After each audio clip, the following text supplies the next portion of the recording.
मदन मनोहर से किया वादा निभाने के लिए संपंगी सालों से इंतजार कर रही है। ऐसा प्यार भला कहाँ देखने को मिलता है? मैंने तो अपनी जिंदगी में कभी भी ऐसी कहानी नहीं सुनी यार। बहुत बुरा हुआ, बहुत गहरा प्यार था। क्या बोल रहा है?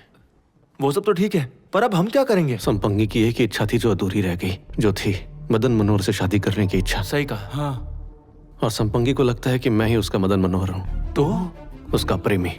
हाँ तो अब मैं मदन मनोहर बनूंगा और संपंगी से शादी करूंगा और उसकी आत्मा को मुक्ति दिलाऊंगा। क्या? शादी? जल्दी करो रे, टाइम बहुत कम है। तीसरी चाबी ढूंढनी है हमको।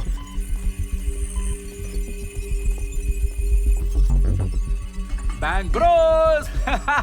ये देखो। अरे ये तो तीसरी चाबी है, मजा आ गया। ये क्या है? पर तुझे मिली कहाँ? कल रात को हम संपंगी के कमरा से जाकर चुरा लिए थे। माधव मान गया यार। धन्यवाद, धन्यवाद।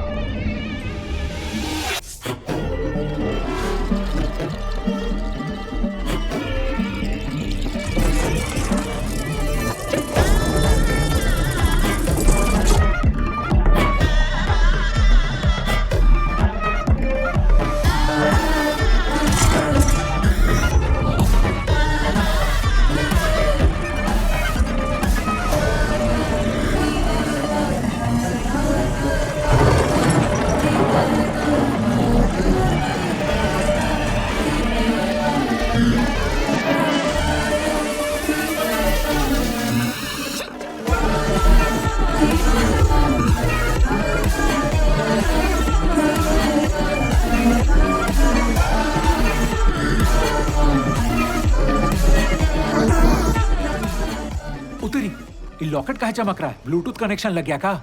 समझ गया, मतलब वो खजाना यहीं कहीं होना चाहिए। चलो देखते हैं।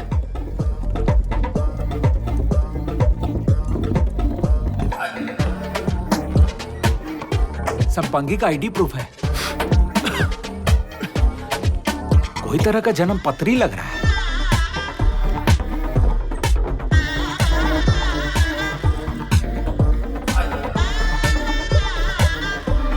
सुनो, यहाँ आओ जल्दी।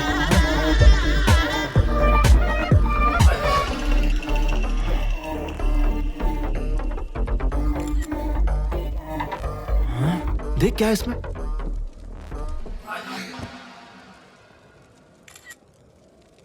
ये कहानी है प्यार, उम्मीद और संघर्ष की। संपंगी, पलट कर देख। मेरा नाम संपंगी है। मैं केरला के मौली राज्य से हूँ। मेरे पिता सदाशिव एक महान राजा थे और मैं उनकी इकलौती संतान। वो चाहते थे कि मैं राज करूं, पर मुझे राज करने से ज्यादा दिलचस्पी कुचिपुड़ी नृत्य में थी। मेरे पहनावे और सजने संवरने से पिताजी नाराज रहते थे। उन्होंने मेरे अंदर बदलाव लाने के लिए बहुत प्रयास किए। मुझे मारा पीटा भी गया। पूरे राज्य में मेरे नृत्य पर पाबंदी लगा दी गई। मेरी सारी आजादी मुझसे छीन ली गई और मेरा जीवन नीरस हो गया।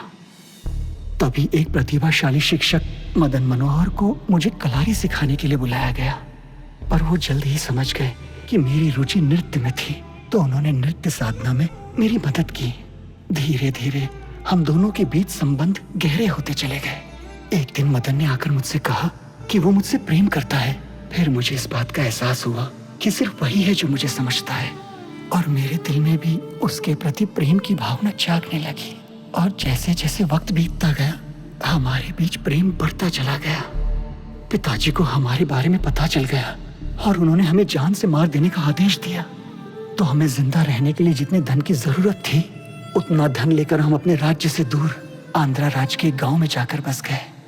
मदन के साथ दिन, महीने, साल इतनी तेजी से गुजर गए कि कुछ पता ही नहीं चला। वो मेरी जिंदगी के सबसे सुहाने पल थे। फाल्गुन महीने की पूर्णिमा की रात को मदन को किसी जरूरी काम से पास के राज्य में जाना था, तो उसने मुझसे वादा लिया कि मैं उसके वापस लौटने तक यही हवेली में उसका इंतजार करूं। वो उस दिन चला तो गया, पर फिर कभी वापस लौटकर नहीं आया, और मेरा इंतजार आज भी जारी है। आगे के पन्ने कहाँ हैं? हमको क्या पता। अरे अब ये मदन मनोहर के बारे में कैसे पता लगाएं? पर वो कहाँ चलो गायब वो हो पन्ने गया? ढूंढते हैं, यहीं कहीं होंगे। चलो ढूंढते हैं। मैं यहाँ ढूंढता हूँ।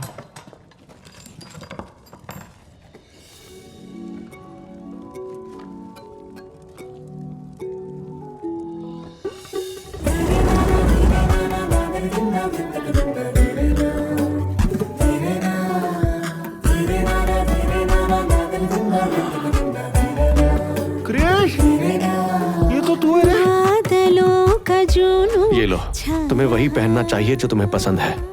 नृत्य करते रहो जिससे तुम्हें प्यार है, और वो भी बिना समाज की परवाह किए। और याद रखना, तुम्हारे जीवन पर सिर्फ तुम्हारा ही अधिकार है। ये लो। जाएगा तू जो मेरे पास, तुम कितने अच्छे हो। झूम झूम नाचूंगी तेरे साथ। इसका मतलब तू पिछले जन्म में मदन मनोहर हुआ करता था। अरे हाँ, तुम्हारे सीने पे वो निशान, तुम्हारे गाल पे हाथ लगाना, तुम्हारे चेहरे का बनावट, चलना फिरना सब एक जैसा होगा। इसका मतलब जानते हो, आज तक जितना भी पुनर्जन्म पर फिल्म बना है ना, तुम्हारा स्टोरी उससे आगे है। आज तक पुनर्जन्म का ऐसा स्टोरी किसी के साथ नहीं हुआ।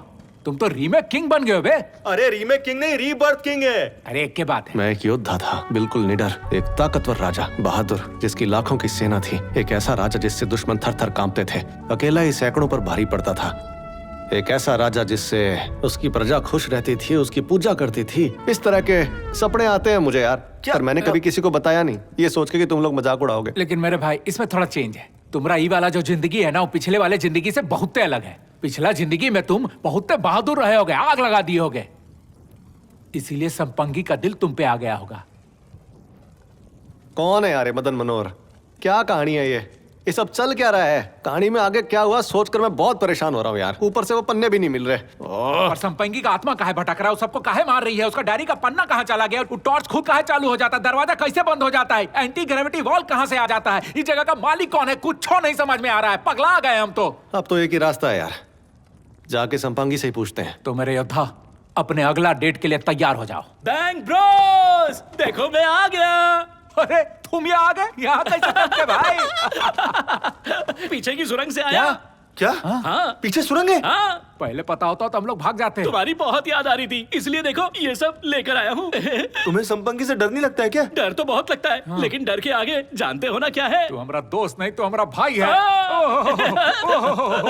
चल छोड़ इन सबको, चल, चल, ये लो अपना चश्मा। लाओ लाओ लाओ। हाँ।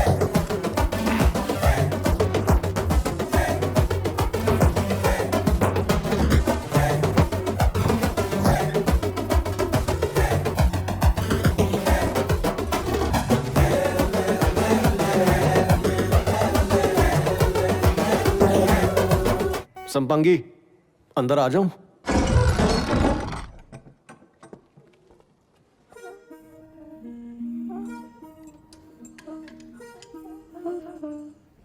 जान, तुम आ गए, तुम आ गए।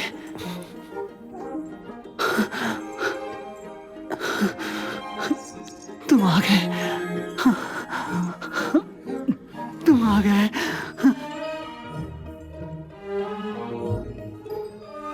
सच में तुम ही हो।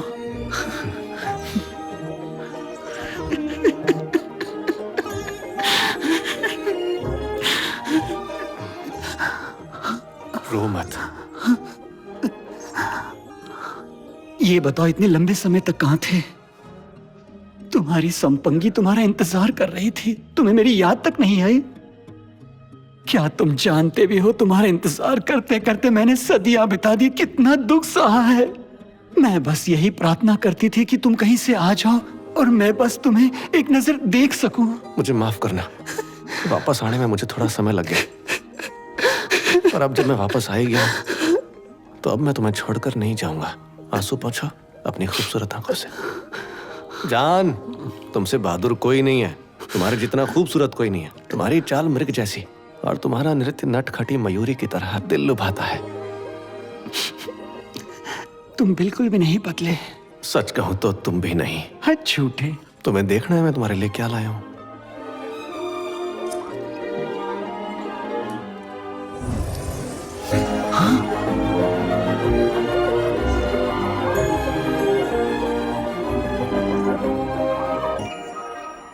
मैंने तुमसे फागुन महीने की पूर्णिमा के दिन याद है क्या कहा था? कार्तिक महीने के व्रत वाले दिन भी कुछ हुआ था। मुझे ठीक से कुछ याद नहीं आ रहा है। भूल गए? क्या तुम्हें कुछ भी याद नहीं? इतना समय जो बीत गया है मुझे ठीक से याद नहीं है। क्या कहा था मैंने, बताओ ना। तुमने मुझसे शादी का वादा किया था। शादी? हाँ, शादी। मेरी और तुम्हारी? मुझे याद है तुमने मुझसे कहा था, दुनिया चाहे एक तरफ हो जाए, समाज चाहे एक तरफ हो जाए, कुछ भी हो जाए, पर मैं तुम्हें अपनाऊंगा क्योंकि हमारे दिल एक हैं। हाँ, कहा तो था। याद है उस दिन तुमने मुझसे कहा था कि शादी की तैयारियां शुरू कर दो, और मेरी खुशी का ठिकाना नहीं था। उसी दिन से मैं हर दिन तुम्हारा इंतजार करती हूँ, इस तरह सच सवर कर। जान, जान, अब मैं वापस आ गया हूं ना, तुम्हारा ख्याल रखूंगा। कितनी बातों को, खुशियों को भूला मैं, क्या था वो, क्यों था वो, अब ये जाना हूँ मैं। देखो भाई वापस आ गए। अरे अरे अरे क्रिश, क्या हुआ? अरे बोल ना भाई बताओ ना क्या हुआ। बताना क्या हुआ। मदन मनोहर कहाँ गया और उसके साथ क्या हुआ? कुछ तो बता भाई। जब मदन मनोहर पास के राज्य में शादी की तैयारी करने के लिए गया था, तब राजा सदाशिव ने अपनी सेना भेजकर उस पर हमला करा दिया। उस वक्त वो अकेला था। उसने बहुत बहादुरी के साथ उनका सामना किया और उन सबको संपंगी तक पहुंचने से पहले ही मार डाला। पर उस लड़ाई के आखिर में उसे भी अपनी जान से हाथ धोना पड़ा।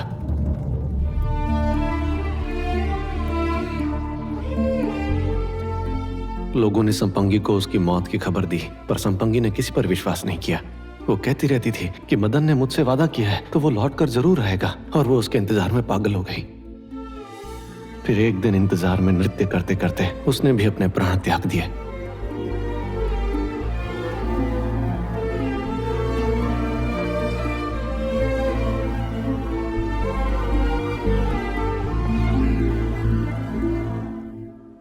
कितनी दुख भरी कहानी है ये। मदन मनोहर से किया वादा निभाने के लिए संपंगी सालों से इंतजार कर रही है। ऐसा प्यार भला कहां देखने को मिलता है। मैंने तो अपनी जिंदगी में कभी भी ऐसी कहानी नहीं सुनी यार। बहुत बुरा हुआ, बहुत गहरा प्यार था। क्या बोल रहा है? वो सब तो ठीक है, पर अब हम क्या करेंगे? संपंगी की एक ही इच्छा थी जो अधूरी रह गई, जो थी मदन मनोहर से शादी करने की इच्छा। सही कहा। हाँ, और संपंगी को लगता है कि मैं ही उसका मदन मनोहर हूं, तो उसका प्रेमी। हाँ तो अब मैं मदन मनोहर बनूंगा और संपंगी से शादी करूंगा और उसकी आत्मा को मुक्ति दिलाऊंगा। क्या? शादी? हाँ, शादी। सिर्फ इससे ही संपंगी को मुक्ति मिल सकती है। हो सकता है कि शायद मेरा जन्म उसे मुक्ति दिलाने के लिए ही हुआ हो। ये तो क्या बोल रहा है? अब मेरी जिंदगी का एक ही उद्देश्य है, संपंगी से शादी। तालियां! अरे क्या ताली बजा रहा है? पर क्रिश, ये तो गे मैरिज होगी। देख, आज के टाइम में भी गे का मतलब ज्यादा लोगों को नहीं पता। तो जरा सोच, उस जमाने में तो बिल्कुल भी नहीं पता होगा। इसने कितनी परेशानियों को झेला होगा। बहुत कुछ सहना पड़ा होगा। पर लोग क्या सोचेंगे भाई? अरे हम कुछ भी करें, लोग तो सोचेंगे ही। एक बार संपंगी के बारे में सोच के देख। वो बेचारी अकेले सैकड़ों सालों से इस जगह पर तड़प रही है। मुझे उसकी आत्मा को मुक्ति दिलाने के लिए ये शादी करनी ही होगी। मेरे भाई, तू बैंड ब्रोस का सच्चा खिलाड़ी है। ए, चुप कर। कुछ भी बोल रहा है। क्रिश, आईपीसी सेक्शन 377 के अनुसार गे मैरिज लीगल नहीं है हमारे देश में। किसी भी तरह का कानून या कोई भी इंसान, चाहे कुछ भी हो जाए, सच्चे प्यार को नहीं रोक अब सकता। पुलिस तुमको टांग के ले गई तो? हाँ तो ले जाए, मुझे डरता हूँ क्या मैं?